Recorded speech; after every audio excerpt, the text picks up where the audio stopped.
Hi everyone, my name is Stavros and welcome back to my channel. Today I want to talk a bit more openly about my experience going through cancer and how it really opened my eyes and taught me a lot of things about myself and just in general. Maybe you'll be able to learn something from my story, but I'm also hoping that this story acts as a bit of a wake-up call to folks to make sure you're getting your health checked and to keep up with that. Because, yeah, you just never know when something might happen. So I think I better start off at the beginning when I started realizing that something might be wrong. I basically started to think and realize that maybe one of my testicles was larger than the other. And at first I wasn't really sure if I was just seeing things or if I was really sure about that. I maybe chalked it up to like maybe I gotten some bruising from being at karate or something like that. And I just wasn't sure if it was really there or if I was just seeing things. I told myself I'd give it about a week and I'd kind of see where things were after that. A week went by and I didn't really notice any improvement. I also wasn't really sure if it was getting worse. Like it just really kind of looked the same, and again, I wasn't really sure if I was seeing things. So I asked my partner and she basically told me the same thing. She was like, maybe one is bigger, but I don't know. I'm not really sure. So again, I told myself I would continue to monitor it for a couple of weeks, and if I really didn't see any improvement in a couple of weeks, I'd go to a doctor and get it checked out just to really try and be as safe as possible. So about 2 weeks went by, and again, I didn't see any kind of noticeable improvement. If anything, I thought maybe it had actually gotten a little bit bigger. And so I was like, okay, well, clearly things aren't getting better. I'm not really sure what's going on. I think it's time to go and see a doctor. I didn't have a family doctor at the time, so I went to a local walk-in clinic. And after they kind of examined me a little bit, they said they weren't really sure if anything was wrong. They couldn't really tell. But they said, you know what, we'll refer you to an ultrasound just to be safe and to get everything checked off and check all the boxes. So about a week later, I had an ultrasound. And about a week after that, I got called back into the walk-in clinic to look over those results again. And I remember that meeting being like a complete blur. I remember getting a taxi to the walk-in clinic because I didn't have access to our car at the time on that day. And I remember going in, sitting down with the doctor, where she basically told me the ultrasound found that there was a mass growing and they could not rule out that it was not cancerous. And that she would refer me to a urologist and they would take it from there at that point. And I remember the walk home from that appointment feeling like a complete haze. I was kind of just in this state of disbelief. I couldn't really understand what was happening. I remember on that walk being in a bit of denial a little bit. I'm a pretty healthy person, I like to think, at the time, and still I do karate 4 or 5 times a week. I'd run a marathon about a year before that point, and I just in general was feeling like a good, healthy, strong individual. And I didn't feel like something like this should be or could be happening to me. I remember I called my wife or fiance at the time and told her what the doctors had told me, and basically proceeded to go home in a bit of a haze and not really sure what to make of next steps, but trying to be as optimistic and positive as possible at the time. Everything else happened really, really quickly, it feels. We had an appointment with the urologist about 2 weeks maybe after that appointment at the walk-in clinic, and when we walked into the urologist, they basically said, yeah, we've looked at everything and did a bit of an examination of me again, and they said there's no way for us to tell whether or not this is cancer at this stage without removing the entire testicle. Basically explained that the scrotum skin is too thin to take a sample out, that if we were to do that and it was cancer, it could give the cancer the opportunity to spread. And so they said the main thing that we do in this situation is we remove the testicle, and if it's not cancerous, then that's fine. We remove this mass, it's all good. If it was cancerous, then we can test it and we'll actually get to know whether or not it was cancerous. And they basically suggested we need to do this like as soon as possible. At this time, my testicle was probably about 3 times the size of what it normally should be. And yeah, they said we need to do this as soon as possible. Can you do it next week? And at that time, that next week was literally the week that me and my fiance, now wife, were going to get married. And so we talked to the doctor and they said, okay, we'll book you in for the first appointment that we can after that. And so literally a week from my wedding, I was getting surgery to get the testicle removed. And again, I feel like I remember it being so hazy because I never felt any pain. There was only one time that I felt pain, and I'll get to that in a second. But throughout continuing to practice martial arts and doing all these things, I never felt any pain. The mass was growing, I guess, but it was never painful. Which I guess I'm grateful for not being painful, but also that was part of what was stopping me, or not stopping me, but kind of leading me to believe that this isn't serious. And honestly, what took me a little bit longer to actually push myself to go to the doctor, because I wasn't in any pain. So I thought, oh, this will sort itself out. It'll figure itself out. Pain is often kind of like the signal to your body that something's wrong, that you should get something checked out. And this was like the opposite of that for me. I was not in pain, so I thought, oh, this will be fine. And so it was really just again like a wake-up call that even if you're not in pain, you should be continuing to get yourself checked out. So we had our wedding, and honestly, it was so nice, and I think was really for me like the distraction that I needed. That whole week was filled with seeing friends and family and doing all these great things, and then the actual celebrations as well. It was absolutely the distraction that I needed at that time, and funny enough was actually also the only time that I felt pain was at our wedding ceremony. When afterwards we were cutting the cake with my family in a really small ceremony that we did in my family's backyard. And we were cutting the cake, and almost like as we were cutting the cake, I felt this like intense pressure and pain, and I just excused myself and I basically went and laid down on the bathroom floor and just breathed through the pain for a couple minutes and came back down and enjoyed the rest of the evening. That was the only time I felt pain. I was able to continue training martial arts throughout the entire time. I was able to dance like crazy at our wedding reception the following day and just really enjoy that week of getting to marry my wife and be with family and friends. And I have so much gratitude and appreciation that I was able to spend that time that we had been working so hard towards and planning towards, that we were able to do that and really enjoy it. It was really like, it was definitely the reprieve that I needed at that time.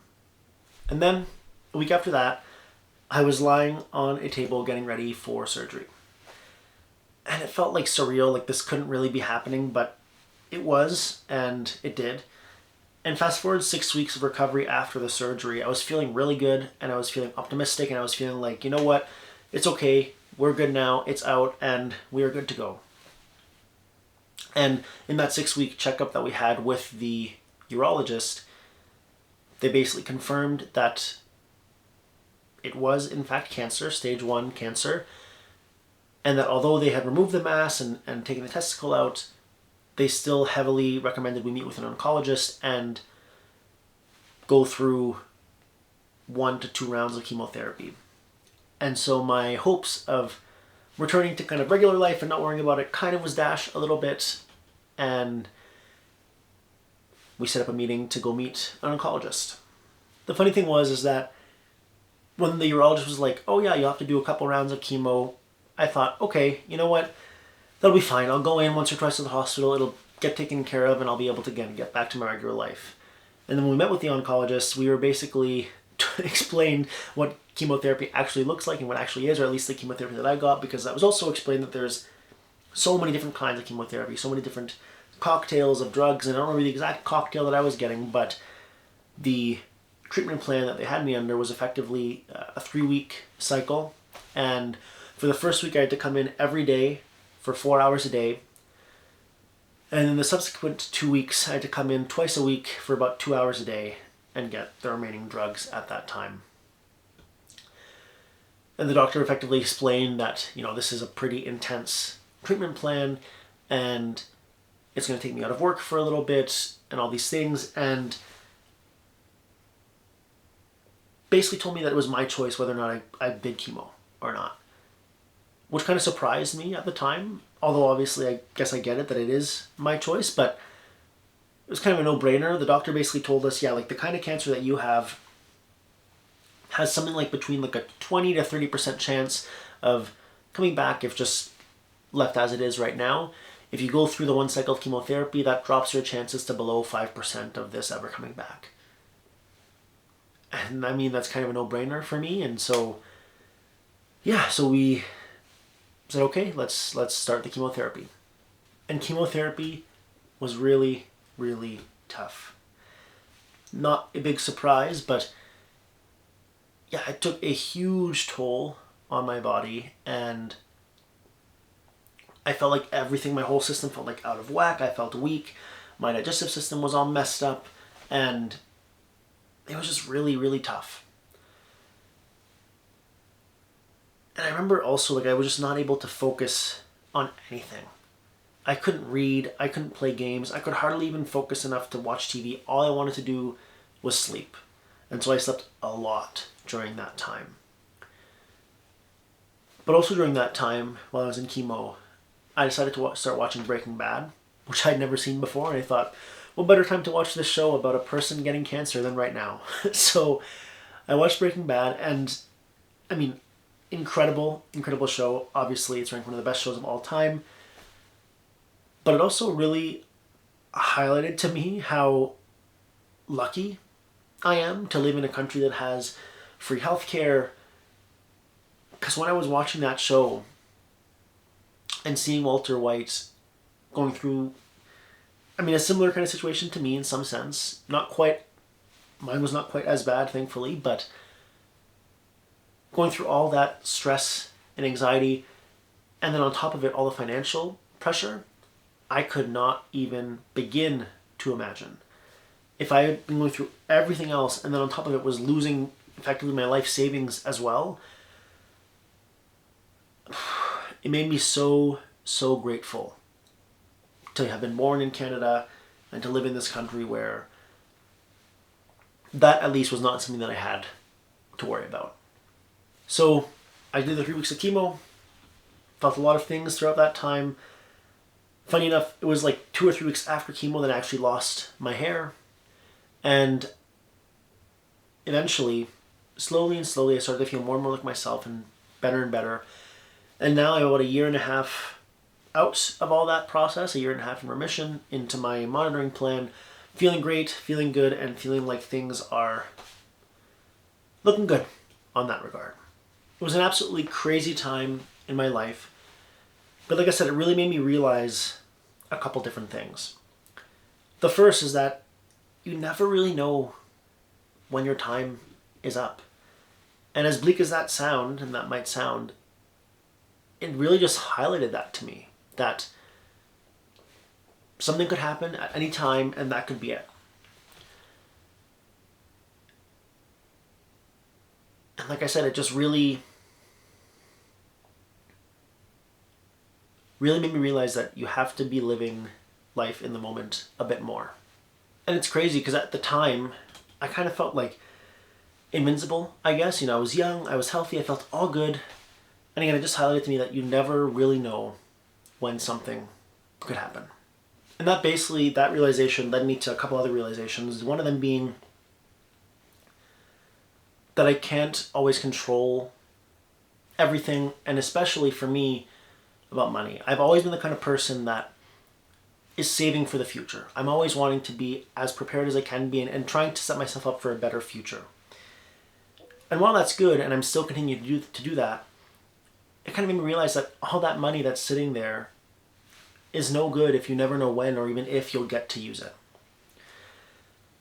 And so I've kind of started and told myself I need to maybe be a bit less frugal about things in order to just allow myself to experience life now while I'm actually able to experience it.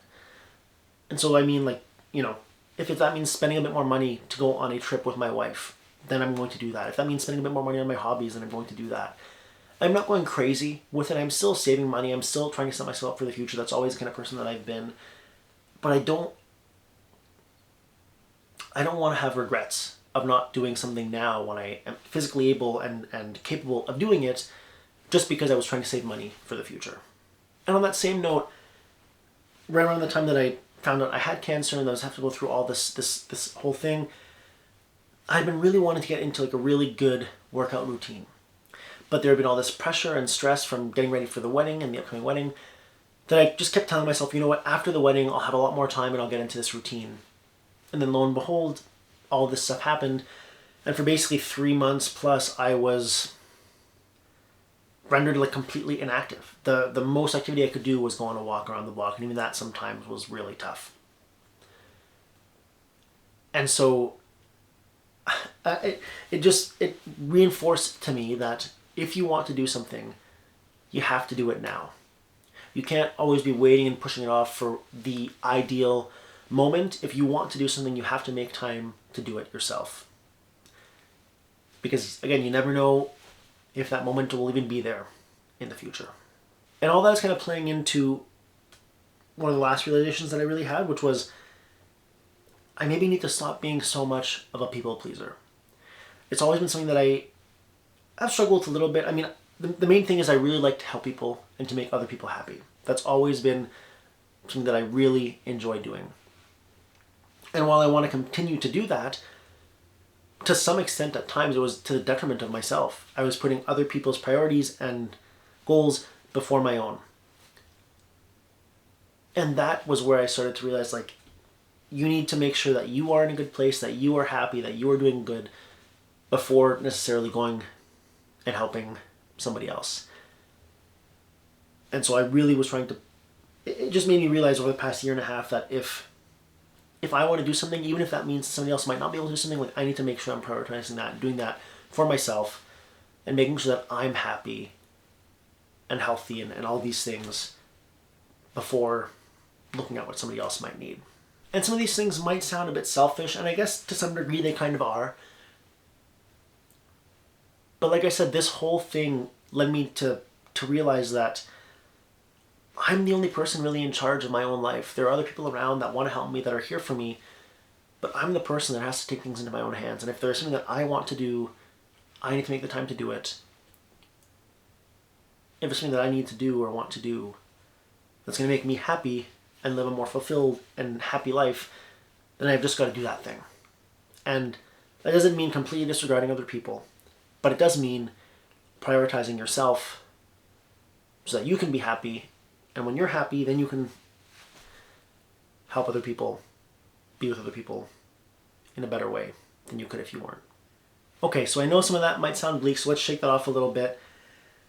Thankfully, I'm healthy now, and a lot of the time I often forget that I even had cancer, to be honest. It's not like top of mind all the time for myself, but the fact of the matter is that I did have cancer, that I did go through this really stressful, traumatizing, life-changing thing in my life, and it basically took what I thought the rules of the world were and threw them right out the window.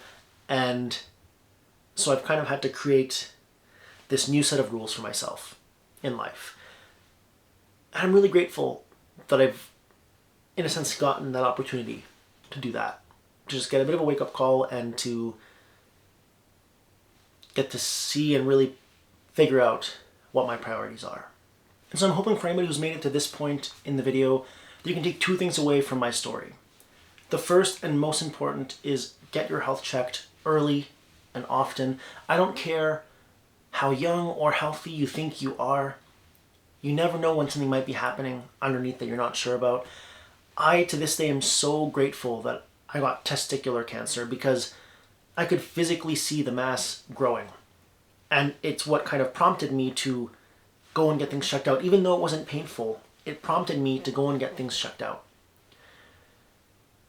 And I constantly think that if this was something internal that I didn't feel and that there was no pain, I would just never know that this thing was happening. And so get your health checked often. Make sure that you're doing okay. And the second thing is be a bit more adventurous in your life. Don't always just keep living for tomorrow. Continue to live for tomorrow a little bit, right? Plan for that, expect for that, but don't live for tomorrow at the expense of living for today. Because tomorrow isn't guaranteed, and today may be all you get. Thank you so much for making it to the end of this video. I would love to hear any thoughts or comments that you have in the comments down below. And until next time.